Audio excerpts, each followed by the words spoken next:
বাংলাদেশ ছাড়া অন্য কোনো দেশের জাতীয়তা আমার নাই নাই। জাস্ট বিকজ কেবলমাত্র আমি আমেরিকায় থেকেছি বলে যদি আমাকে বলা হয় আপনি বিদেশি নাগরিক, তাহলে তো কালকে তারেক রহমান সাহেবকে সেই কথা বলতে হয়। আমাকে যদি আপনার ঢিল নিক্ষেপ করেন, সেই ঢিল কিন্তু অন্যর ওপর গিয়ে পড়তে পারে। আমি যেটা নই আমাকে সেটা বানাবেন না প্লিজ, আদালতে গিয়ে প্রমাণ হবে। আমার একটা রাইট আছে তো বাংলাদেশে। এতে সোৎসাহে সাড়া দিয়েছে এবং গত সাধারণ অধিবেশনে জাতিসংঘ এই বিষয়ে একটি উচ্চ পর্যায়ে আন্তর্জাতিক সম্মেলনের সিদ্ধান্ত নিয়েছিল। মোট 106টি দেশ এই সিদ্ধান্ত কো-স্পন্সর করে এবং সিদ্ধান্তটি সর্বসম্মতিক্রমে গৃহীত হয়। একটি জাতিগোষ্ঠীকে নিয়ে একটি পরিপূর্ণ জাতিসংঘের সম্মেলন আয়োজন করা একটা অত্যন্ত বিরল উদাহরণ। সেই কাজটি আমরা সম্পন্ন করতে পেরেছি। আগামী 30শে সেপ্টেম্বর জাতিসংঘ সচিবালয়ে এই সম্মেলনটি অনুষ্ঠিত হবে। আমাদের দ্বিতীয় যে বিষয়টি আমাদের সামনে আমরা বিবেচনা করেছি সেটা হচ্ছে ওয়ালটন বিএলডিসি ফ্যান। খরচ বাঁচে 65% পর্যন্ত। ওয়ালটন বিএলডিসি ফ্যান ছড়ায় স্বস্তির সবুজ হাওয়া। এই সমস্যার সমাধান কি? আমরা প্রথম থেকে ভেবেছি এই সমস্যার সমাধান রোহিঙ্গাদের মায়ানমারে প্রত্যাবর্তন করা, প্রত্যাবাসনই এই সমস্যার সমাধান। এই বিষয়ে আমরা আন্তর্জাতিক সম্প্রদায়ের সঙ্গে নিরলসভাবে কাজ করেছি এবং আমি আনন্দিত যে এই ব্যাপারে আমরা এখন একটা আন্তর্জাতিক কনসেনসাসে পৌঁছেছি। আপনারা জানেন জাতিসংঘের মহাসচিব তিনি এসেছিলেন মার্চ মাসে এবং তিনি দ্ব্যর্থহীনভাবে বলে গেছেন যে এই সমস্যার সমাধান কেবলমাত্র মিয়ানমারে রোহিঙ্গাদের প্রত্যাবাসন। তৃতীয় যে কাজটি আমাদের সামনে ছিল সেটা হচ্ছে প্রত্যাবাসনের প্রথম যে পদক্ষেপ, মানে কারা ফেরত যাবেন সেই সম্পর্কে একটা মায়ানমার সরকারের থেকে সিদ্ধান্ত নিয়ে আসা। 2017 সালে বাংলাদেশের সঙ্গে মায়ানমারের একটি চুক্তি স্বাক্ষরিত হয় এবং তারপর আমরা 8 লক্ষ রোহিঙ্গাদের নাম কয়েক দফায় মায়ানমার সরকারের কাছে পাঠাই ভেরিফিকেশনের জন্য। গত 8 বছর ধরে এই ভেরিফিকেশনের ব্যাপারে কোনো অগ্রগতি আমরা দেখতে পাইনি।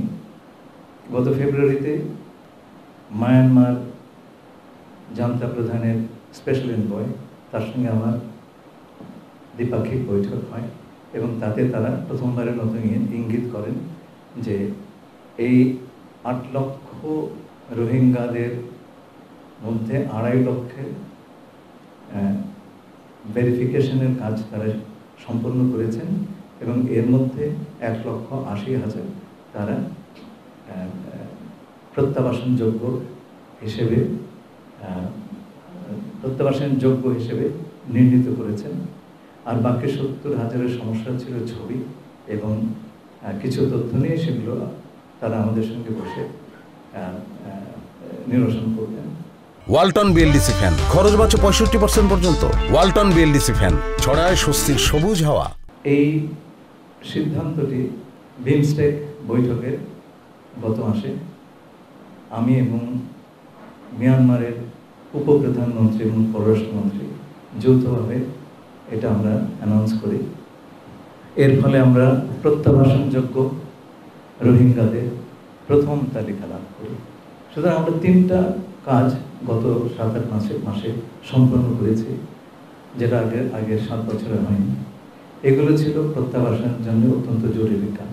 এরপর হচ্ছে প্রত্যাবাসন প্রক্রিয়া, আপনি কিভাবে পাঠাবেন এবং সেখানে আপনাকে যে বাস্তবতাটা আমরা মুখোমুখি হয়েছে সেটা বিচার করতে হবে। সেটা হচ্ছে মায়ানমার সরকারের দখলে প্রায় 90% রাখাইন আর নেই।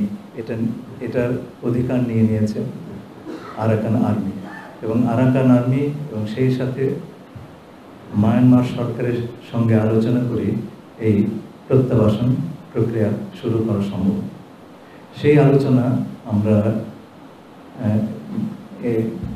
একই সমান্তরালে চালু করেছি আলোচনা চলছে।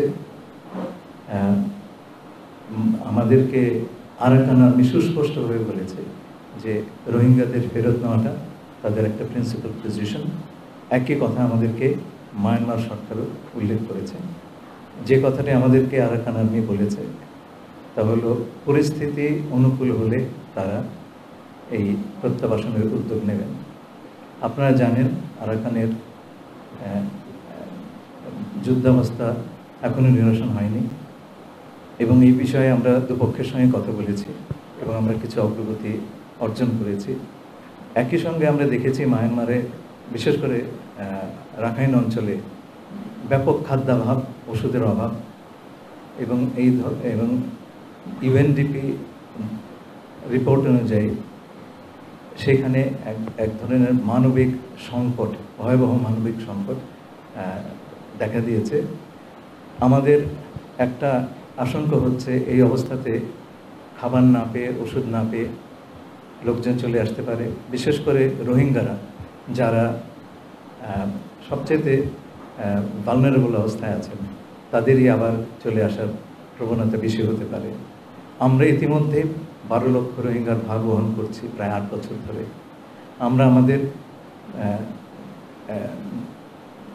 সীমার বাইরে চলে এসেছি, আমরা এই ভার ধারণের যে সীমা তার বাইরে চলে এসেছি এবং অতিরিক্ত কোনো শরণার্থী অ্যাকসেপ্ট করা আমাদের জন্য সম্ভব নয় এবং আমরা সেটা করতে চাই না। দ্বিতীয়ত, খাদ্য সংকটে রাখাইন সম্প্রদায়ের লোকজন বিভিন্ন সময়ে আমাদের সীমান্তে এসে খাদ্য এবং ঔষধের সহায়তা চেয়েছেন এবং তারা যদি আসা শুরু করেন তাহলে তো বিরাট এক সংখ্যা নতুন ধরনের শরণার্থীর মুখোমুখি আমাদের হতে হবে। আমরা সেটা অ্যাভয়েড করতে চাচ্ছি। জাতিসংঘ কার্যক্রম যেটা মায়ানমারে চলছে সেটা রাখাইনে আর চলা সম্ভব নেই, এই কারণে যে যুদ্ধাবস্থার কারণে মানবিক যে কোনো প্রকার ত্রাণ রাখাইনে নিয়ে যাওয়া সম্ভব হচ্ছে না। আপনারা জানেন জাতিসংঘ মহাসচিব গত মার্চ মাসে বাংলাদেশে এসে আমাদেরকে বললেন যে আমরা রাখাইনে ত্রাণ সাহায্য দিতে পারি কিনা। আমরা বিষয়টি বিবেচনা করছি, কিন্তু এতে বেশ কিছু আবশ্যকতা আছে। প্রথম কথা হচ্ছে যে যেগুলো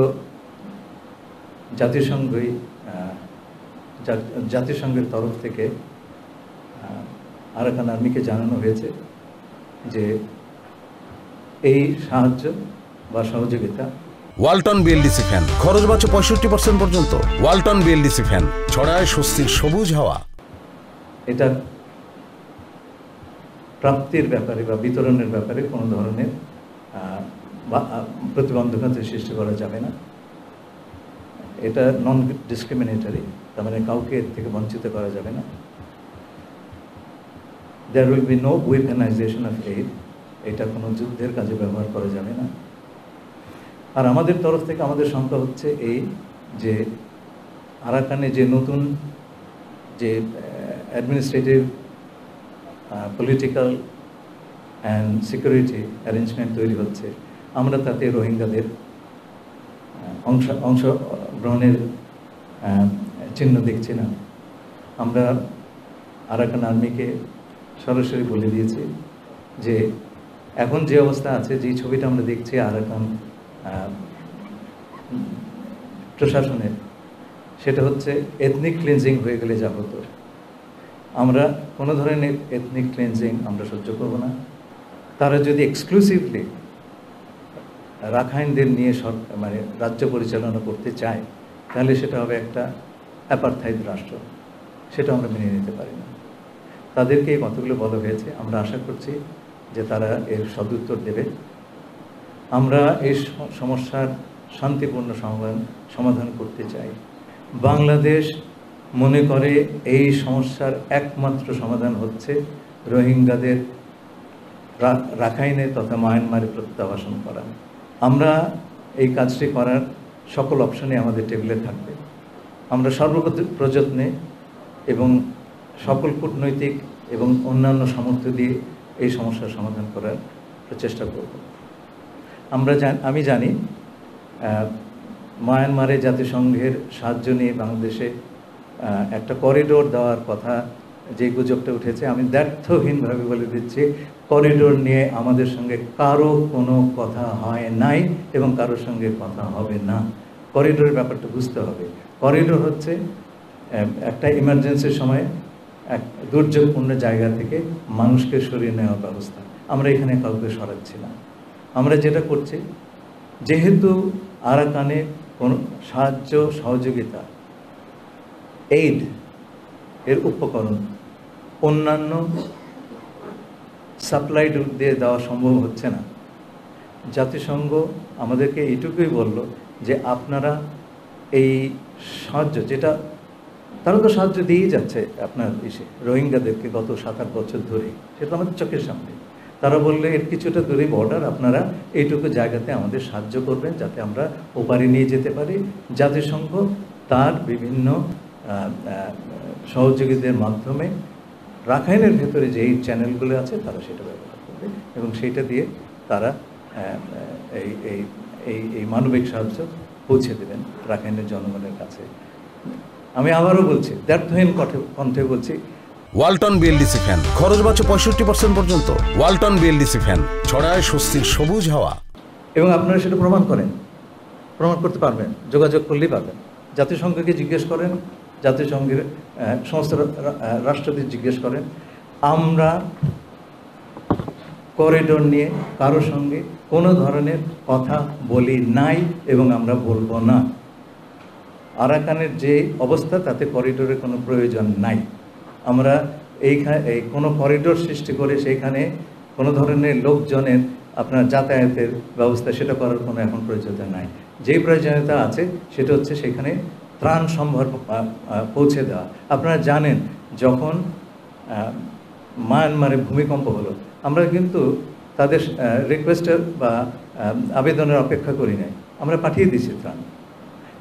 এটাও সেই ধরনের একটা মানবিক অবস্থা এবং আমাদের ধারণা এই কাজটি করতে পারলে সেইখানকার পরিস্থিতি কিছুটা স্টেবল হবে এবং আমরা সেই অবস্থাতে রোহিঙ্গাদের প্রত্যাবাসন নিয়ে আলোচনা করতে পারব। যদি আরাকানের অবস্থা যতদিন অস্থিতিশীল থাকবে ততদিন আমরা প্রত্যাবাসনের কথা বলতেই পারবো না। আর প্রত্যাবাসনের কথা যদি নাই বলতে পারি তাহলে তো প্রত্যাবাসন কৌশল নিয়েও কোনো কথা বলতে পারবো না। সুতরাং প্রত্যাবাসন কৌশলের যে প্রিরিকুইজিট, পূর্ব শর্ত, আমরা সেখানে আসি নাই। অনেকে বলেছেন করিডোরে নিয়ে আপনারা কথা বলছেন, কারোর সঙ্গে আলাপ করেন নাই। ভাই, অস্তিত্ববিহীন জিনিস নিয়ে আমরা কী করে আলাপ করবো? যার অস্তিত্ব নেই তার সঙ্গে সে বিষয়ে আলাপ কী করে হয়? আর আরেকটা কথা আপনারা শুনেছেন আমার জাতীয়তা নিয়ে, আমার একটাই ন্যাশনালিটি, সিটিজেনশিপ, বাংলাদেশের সিটিজেনশিপ। আমি এখানে আসার আগে আমার পরিবারের সঙ্গে আমেরিকায় থেকেছি, কিন্তু আমার কোনো আমেরিকান পাসপোর্ট নাই। বাংলাদেশ ছাড়া অন্য কোনো দেশের জাতীয়তা আমার নাই। এখন আমাকে যদি বলা হয় যে আপনি জাস্ট বিকজ কেবলমাত্র আমি আমেরিকায় থেকেছি বলে যদি আমাকে বলা হয় আপনি বিদেশি নাগরিক, তাহলে তো কালকে তারেক রহমান সাহেবকেও সেই কথা বলতে হয়। এটা তো আমি আবেদন করবো আপনার বুঝে শুনে কথা বলবেন। আমাকে যদি আপনার ঢিল নিক্ষেপ করেন, সেই ঢিল কিন্তু অন্যর ওপর গিয়ে পড়তে পারে। আমি যেটা নই আমাকে সেটা বানাবেন না প্লিজ। আর পারলে প্রমাণ করেন, আদালতে গিয়ে প্রমাণ হবে। আমার একটা রাইট আছে তো বাংলাদেশি একজন নাগরিক হিসাবে। আপনারা যদি সেই রাইটটা রেসপেক্ট না করেন, আমি আপনাদের বলছি না, যে কথাগুলি উঠেছে সেটা খুব দুঃখজনক হবে। সেই কথাটি তাহলে যে কোনো লোকের উপর প্রযোজ্য হবে। Please stop it.